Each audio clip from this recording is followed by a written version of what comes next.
ওম হম হনুমতে নমঃ। রাধে রাধে বন্ধুরা, আশা করি রাধারানী ও বালাজির কৃপায় আপনারা সকলেই বেশ ভালো আছেন। আমি আপনাদের বন্ধু আচার্য কৌশিক প্রথমেই আপনাদের নিজের চ্যানেল অ্যাস্ট্রোদিশার পক্ষ থেকে আপনাদের এবং আপনাদের পরিবারের সকলকেই আগত বাংলা নতুন বছর 1432 বঙ্গাব্দের অগ্রিম শুভকামনা জানাই। তার সাথে সাথে আপনাদের নিজের চ্যানেল অ্যাস্ট্রোদিশায় উপস্থাপিত এপ্রিল 2025-এর মাসিক রাশি ও লগ্নফল অনুষ্ঠানে আপনাদের অনেক অনেক শুভেচ্ছা, অভিনন্দন, কৃতজ্ঞতা ও স্বাগত জানাই। আজকের এই প্রতিবেদনে আলোচনা করব এপ্রিল 2025-এর গ্রহগোচর ও গ্রহের অবস্থানের নিরিখে আপনাদের জীবনে কি প্রভাব পড়তে চলেছে, অর্থাৎ এপ্রিল 2025-এর মাসিক রাশি ও লগ্নফল। তার সাথে সাথে কি উপায় বা প্রতিকার করলে এই মাস আপনাদের জন্য অনেক শুভ প্রমাণিত হতে পারে, তারই বিস্তারিত আলোচনায়। তাই আপনাদের কাছে বিশেষ অনুরোধ, সম্পূর্ণ ভিডিওটি বেশ মনোযোগ সহকারে দেখবেন, যাতে কোনো মূল্যবান বিষয় মিস না হয়ে যায়। আর হ্যাঁ, যদি ভিডিওটি দেখে কিঞ্চিত মাত্র উপকৃত হয়ে থাকেন তবে অবশ্যই চ্যানেলটিকে সাবস্ক্রাইব করে প্রিয়জনের মধ্যে ভিডিওটিকে বেশি বেশি করে শেয়ার করে দেবেন।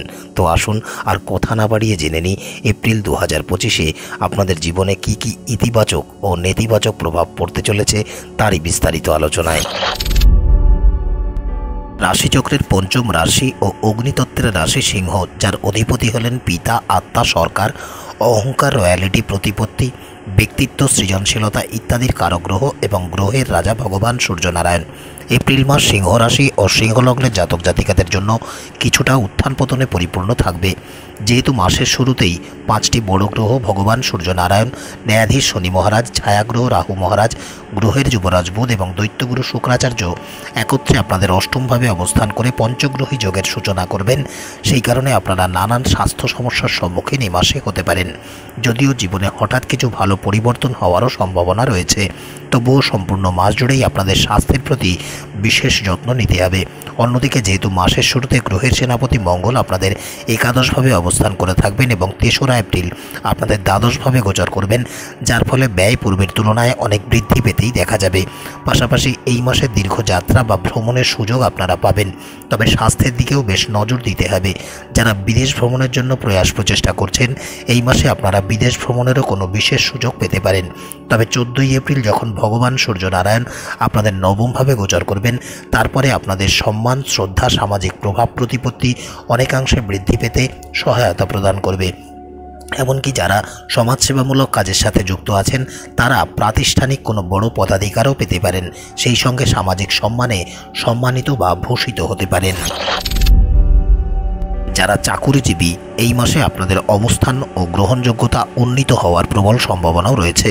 তবে যারা ব্যবসাকর্ম সম্পাদন করে জীবন জীবিকা নির্বাহ করেন তাদের বেশ সাবধানতা ও সতর্কতার সাথে ব্যবসাকে এগিয়ে নিয়ে যেতে হবে, অন্যথায় কোনো বড় সমস্যার সম্মুখীন আপনারা হতে পারেন। তার পাশাপাশি যে কোনো প্রকার আইনি ঝামেলা বা সমস্যা থেকে আপনাদের দূরত্ব বজায় রেখে চলাই উচিত কর্তব্য হিসেবে বিবেচিত হচ্ছে, অন্যথায় কোনো আইনি সমস্যায় জড়িয়ে পড়তে পারেন। দাম্পত্য সম্পর্কের অভ্যন্তরে কিছুটা উত্থান পতন থাকবে, বিশেষ করে শ্বশুর শাশুড়ির সঙ্গে বা শ্বশুর বাড়ির কারোর সঙ্গে সম্পর্কের অবনতি হতে পারে। অন্যদিকে যারা প্রেম সম্পর্কের সাথে যুক্ত আছেন, মাসের শুরুর সময়টি আপনাদের প্রেম সম্পর্কের দিক থেকে কিছুটা প্রতিকূল বা দুর্বল সময় হবে। তবে দিন যত অতিবাহিত হবে ধীরে ধীরে সম্পর্কের পারস্পরিক বোঝাপড়া বা সমন্বয় বেশ অনুকূলে আসতে শুরু করবে। আর্থিক দিক থেকেও এই মাসে কিছুটা প্রতিকূল সময় হতে চলেছে যারা সিংহ রাশি ও সিংহ লগ্নের জাতক জাতিকারা আছেন। তবে যারা এই রাশি বা লগ্নের শিক্ষার্থী বিদ্যার্থী বন্ধুরা আছেন তাদের জন্য এই মাস বেশ ইতিবাচক ও অনুকূল সময় হিসেবেই প্রমাণিত হবে। এই মাসে শিক্ষাক্ষেত্রের সাথে যুক্ত ব্যক্তিরাও বেশ ভালো ও অনুকূল ফলই পাবেন। কেরিয়ার বা কর্মজীবনের দৃষ্টিকোণ থেকে এই মাসটি আপনাদের জন্য এক প্রকার মধ্যম বা মিশ্র ফলপ্রদ সময় হবে। তবে যেহেতু সম্পূর্ণ মাস জুড়েই দেবগুরু বৃহস্পতি আপনাদের দশম ভাব অর্থাৎ কর্মভাবে অবস্থান করে থাকবেন, তাই যারা চাকুরিজীবী ব্যক্তিরা আছেন কর্মক্ষেত্রে আপনাদের অবস্থান আগের থেকে অনেক মজবুত ও শক্তিশালী হতেই দেখা যাবে। আপনারাও আপনাদের অভিজ্ঞতা, কর্মদক্ষতা ও কর্মক্ষমতাকে কাজে লাগিয়ে আপনাদের কর্মে অবস্থান বা জায়গাকে অনেক উন্নীত করতে সক্ষম হবেন। অন্যদিকে যেহেতু মাসের শুরুতেই আপনাদের দশমভাবে ভাবের অধিপতি দৈত্যগুরু শুক্রাচার্য এবং ষষ্ঠ ভাবের অধিপতি ন্যায়াধীশ শনি মহারাজ উভয়েই ভগবান সূর্যনারায়ণ, গ্রহের যুবরাজ বুধ ও ছায়াগ্রহ রাহু মহারাজের সাথে অষ্টমভাবে একত্রে অবস্থান করে থাকবেন। সেই কারণে আপনাদের আশেপাশের কেউ আপনাদের বিরুদ্ধে কোনো প্রকার ষড়যন্ত্র রচনা করতে পারেন। তাই এই বিষয় সম্পর্কে আপনাদের সতর্ক ও সচেতন থাকতে হবে। তবে মাসের শেষার্ধের সময় আপনাদের জন্য তুলনামূলক বেশ অনুকূল সময় হিসেবেই প্রমাণিত হবে। বিশেষ করে 14 তারিখে ভগবান সূর্যনারায়ণ যখন আপনাদের নবমভাবে গোচর করবেন, সেই সময়ের পরে আপনারা চাকরিতে ট্রান্সফার বা স্থানান্তর পেতে পারেন। এমনকি যারা চাকরি পরিবর্তনের প্রচেষ্টা করছেন বা কোনো চাকরি প্রাপ্তির নিরন্তর প্রচেষ্টা করছেন, এই সময়ের পরে চাকরি প্রাপ্তির প্রবল সম্ভাবনাও রয়েছে। যারা ব্যবসাকর্ম সম্পাদন করে জীবন জীবিকা নির্বাহ করেন, ব্যবসা পরিচালনা করার ক্ষেত্রে আপনাদের খুব সাবধানতা ও সতর্কতা অবলম্বন করেই চলতে হবে। এই সময় যে কোনো আইন বিরুদ্ধ কাজ করা থেকে আপনাদের বিরত থাকতে হবে, অন্যথায় আপনারা কোনো আইনি সমস্যায়ও জড়িয়ে পড়তে পারেন। যেহেতু আপনাদের দশম ভাবের অধিপতি দৈত্যগুরু শুক্রাচার্য 13 এপ্রিল থেকে বিপরীতমুখী অবস্থান থেকে বেরিয়ে মার্গী হবেন, তারপর থেকে আপনারা কর্মক্ষেত্রে বেশ অনুকূল ফলই পাবেন। তাই কর্মক্ষেত্রে সবার সাথে বন্ধুত্বপূর্ণ ও সুন্দর আচরণ করার প্রচেষ্টা করতে হবে। কারণ আপনারা যদি আপনাদের সহকর্মীদের সাথে দুর্ব্যবহার করেন, তবে পরবর্তীতে আপনাদের তার জন্য অনেক দখল সহ্য করতে হতে হবে। অর্থনৈতিক জীবনের দৃষ্টিকোণ থেকে এপ্রিল মাসের শুরুর সময়টি আপনাদের ঠিক থাকবে। কারণ যেহেতু গ্রহের সেনাপতি মঙ্গল মাসের প্রথম 3 দিন আপনাদের একাদশভাবে অবস্থান করে থাকবেন, সেই কারণে এই সময় আপনাদের আয় বা লাভ প্রত্যাশাতীত পরিমাণে বৃদ্ধি পেতেই দেখা যাবে। তবে 3 তারিখের পরে মঙ্গল যখন আপনাদের দ্বাদশভাবে গোচর করবেন, তারপর থেকে আপনাদের ব্যয় বৃদ্ধি পাওয়ার আশঙ্কা রয়েছে। অন্যদিকে যেহেতু 5টি বড় গ্রহ ন্যায়াধীশ শনি মহারাজ, ভগবান সূর্যনারায়ণ, ছায়াগ্রহ রাহু মহারাজ, গ্রহের যুবরাজ বুধ ও দৈত্যগুরু শুক্রাচার্য একত্রে আপনাদের অষ্টমভাবে অবস্থান করে থাকবেন, এর প্রভাবেও আপনাদের ব্যয় বৃদ্ধি পেতেই দেখা যাবে। এমনকি এই মাসে কোনো গোপন বা গুপ্ত বিষয়ে আপনাদের ব্যয় সংগঠিত হওয়ার আশঙ্কা রয়েছে। পাশাপাশি এই সময়ে কোনো গুপ্ত বা অপ্রত্যাশিত ক্ষেত্র থেকে অর্থ প্রাপ্তিরও প্রবল সম্ভাবনা রয়েছে। তবে সম্পূর্ণ মাস জুড়েই আপনাদের যে কোনো ধরনের আর্থিক বিনিয়োগ করা থেকে বিরত থাকতে হবে, অন্যথায় আপনারা অর্থ ক্ষতির সম্মুখীন হতে পারেন। 14 তারিখে ভগবান সূর্যনারায়ণ যখন তার উচ্চ রাশি মেষ রাশিতে অর্থাৎ আপনাদের নবমভাবে গোচর করবেন, সেই সময়ের পরে আপনাদের আর্থিক অবস্থার বা পরিস্থিতির প্রভূত উন্নতি হতেই দেখা যাবে। এমনকি আপনারা যারা সরকারি চাকরির সাথে বা সরকার সম্বন্ধীয় কোনো কাজের সাথে যুক্ত আছেন, এই মাসে সরকারি খাত থেকেও বিশেষভাবে লাভবান হতে পারেন। ফলে আপনাদের সামাজিক ও আর্থিক অবস্থান পূর্বের তুলনায় অনেক মজবুত ও শক্তিশালী হতেই দেখা যাবে। তবে গ্রহের সেনাপতি মঙ্গলের দ্বাদশভাবে এবং অন্যান্য একাধিক সমস্ত গ্রহের অষ্টমভাবে অবস্থান করার কারণে আপনারা নানান আর্থিক চ্যালেঞ্জের সম্মুখীন হতে পারেন। তাই এখন থেকেই এই বিষয় সম্পর্কে অধিক যত্নবান হতে হবে এবং বেশ বুদ্ধিমত্তার প্রয়োগ করে পরিকল্পনা মাফিক চিন্তাভাবনা করে অর্থনৈতিক বিষয় পরিচালনা করতে হবে। স্বাস্থ্যের দৃষ্টিকোণ থেকে এপ্রিল মাস সিংহের জাতক জাতিকাদের কিছুটা প্রতিকূল সময়। এই মাসে আপনারা কিছুটা হলেও শারীরিক দুর্বলতা অনুভব করতে পারেন।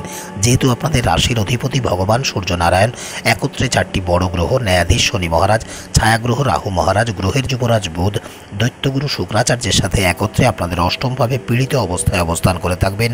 তাই গ্রহ সমন্বয়ের প্রভাবে আপনারা নানান স্বাস্থ্য সমস্যার সম্মুখীন হতে পারেন।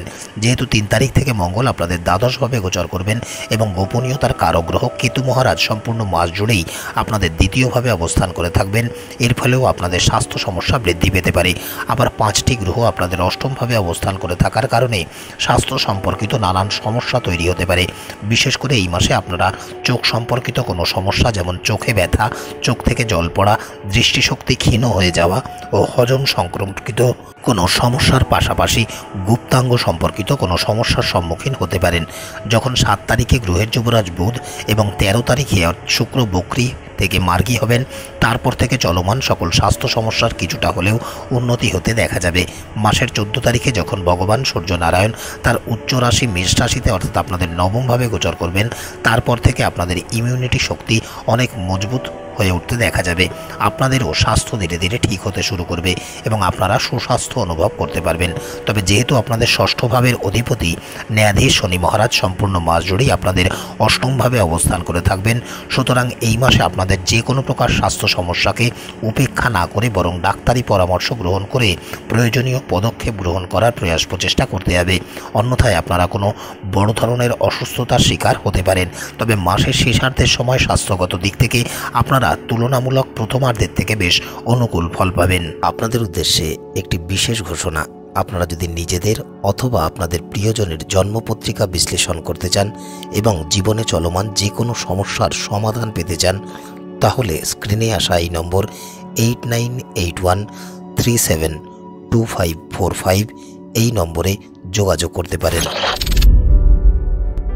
প্রেম জীবনের দৃষ্টিকোণ থেকে বিচার করলে আপনারা যারা প্রেম সম্পর্কের সাথে যুক্ত আছেন, মাসের শুরুর সময়টি আপনাদের কিছুটা প্রতিকূল সময়।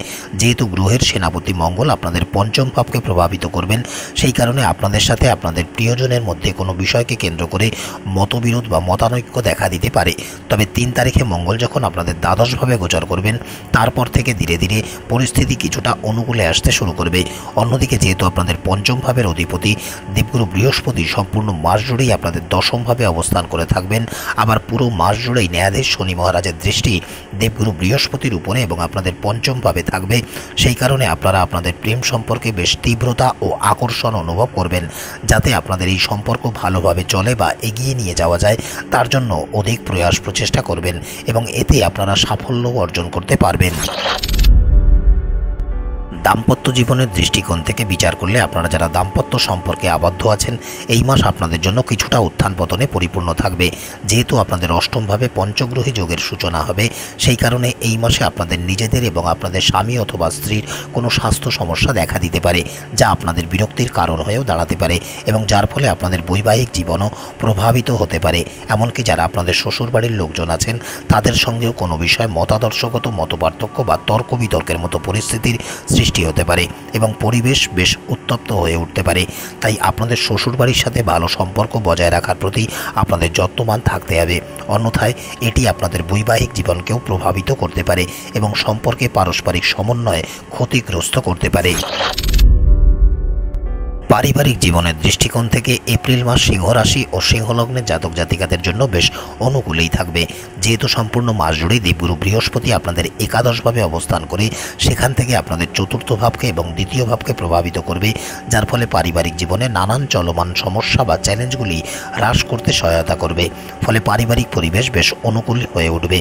তবে যেহেতু গোপনীয়তার কারক গ্রহ কেতু মহারাজ পুরো মাস ধরেই আপনাদের দ্বিতীয়ভাবে এবং আপনাদের দ্বিতীয় ভাবের অধিপতি বুধ বক্রী অবস্থায় আপনাদের অষ্টমভাবে ভগবান সূর্যনারায়ণ, ন্যায়াধীশ শনি মহারাজ, ছায়াগ্রহ রাহু মহারাজ এবং দৈত্যগুরু শুক্রাচার্যের সঙ্গে একত্রে অবস্থান করে থাকবেন, যার ফলে আপনাদের পারিবারিক বিষয়ে নানান সমস্যা বৃদ্ধি পেতে পারে। এমনকি পরিবারের কোনো সদস্যের স্বাস্থ্য সমস্যাও আপনাদের উদ্বেগের বিষয় হয়ে দাঁড়াতে পারে। তবে যেহেতু আপনাদের চতুর্থ ভাবের অধিপতি মঙ্গল 3 তারিখে আপনাদের দ্বাদশভাবে গোচর করবেন, সেই কারণে আপনারা যারা বিদেশে যাওয়ার পরিকল্পনা করছেন, তাদের সেই পরিকল্পনা বাস্তবায়িত হওয়ার সম্ভাবনা রয়েছে। তবে দেবগুরু বৃহস্পতির কৃপায় পারিবারিক জীবন সঠিকভাবে পরিচালনা করতেও আপনারা সক্ষম হবেন। তবুও আপনাদের কিছুটা সাবধানতা ও সতর্কতা অবলম্বন করেই চলতে হবে। বিশেষ করে মাসের শুরুতে কোনো বিষয়কে কেন্দ্র করে আপনাদের ভাই বোনের সাথে আপনাদের সম্পর্কের অবনতি হতে পারে বা কোনো সমস্যা দেখা দিতে পারে। তবে যখন শুক্র মার্গী হবেন, তার সাথে সাথে এই সমস্যাগুলি ধীরে ধীরে হ্রাস পেতেই দেখা যাবে। এমনকি আপনাদের ভাই বোন যদি কোনো প্রকার স্বাস্থ্য সমস্যায় ভুগে থাকেন, তবে তার থেকেও এই মাসে তারা মুক্তি পাবেন। তবে তাদের সাথে আপনাদের অবিচ্ছিন্ন যোগাযোগে থাকতে হবে। যদি তারা জীবনে কোনো চ্যালেঞ্জ বা সমস্যার সম্মুখীন হন, তবে তা সমাধান করার জন্য আপনাদের সহায়তা প্রদান করতে হবে। এবারে যদি প্রতিকার বা উপায়ের বিষয়ে আলোচনা করা হয়, তবে গ্রহ নক্ষত্রের অশুভ প্রভাব ও নানা প্রকার বাধা বিপত্তি থেকে মুক্তি পেতে সিংহ রাশি ও সিংহ লগ্নের জাতক জাতিকারা প্রত্যেক দিন জলের সাথে লাল ফুল সহযোগে ভগবান সূর্যনারায়ণকে নিবেদন করুন এবং 108 বার করে রবির বীজ মন্ত্রের জপ করুন। প্রতিদিন ভগবান শ্রী হনুমানজির দর্শন করে দিন শুরু করুন এবং শুদ্ধতা ও সাত্ত্বিকতা বজায় রেখে হনুমান স্তবাদি ও হনুমান চালিসার পাঠ করুন। প্রত্যেক দিন ভগবান শিবের জলাভিষেক করে তার পূজা আরাধনা করুন। তো বন্ধুরা, এই ছিল সিংহ রাশি ও সিংহ লগ্নের জাতক জাতিকাদের এপ্রিল 2025-এর মাসিক ভবিষ্যবাণী। নানা প্রকার জ্যোতিষ সম্বন্ধীয় তথ্য পেতে এবং জীবনের সঠিক দিক নির্দেশনা পেতে চ্যানেলটিকে সাবস্ক্রাইব করে দেবেন। আজকের মতো এতটুকুই। দেখা হবে অন্য কোনো প্রতিবেদনের সাথে। ততক্ষণ স্ক্রিনে আসা এই প্রতিবেদনগুলি আপনারা দেখতে পারেন। ভালো থাকবেন, সুস্থ থাকবেন। বালাজি ও রাধারানীর কৃপা সর্বদাই আপনাদের উপরে বর্ষিত হোক। রাধে রাধে।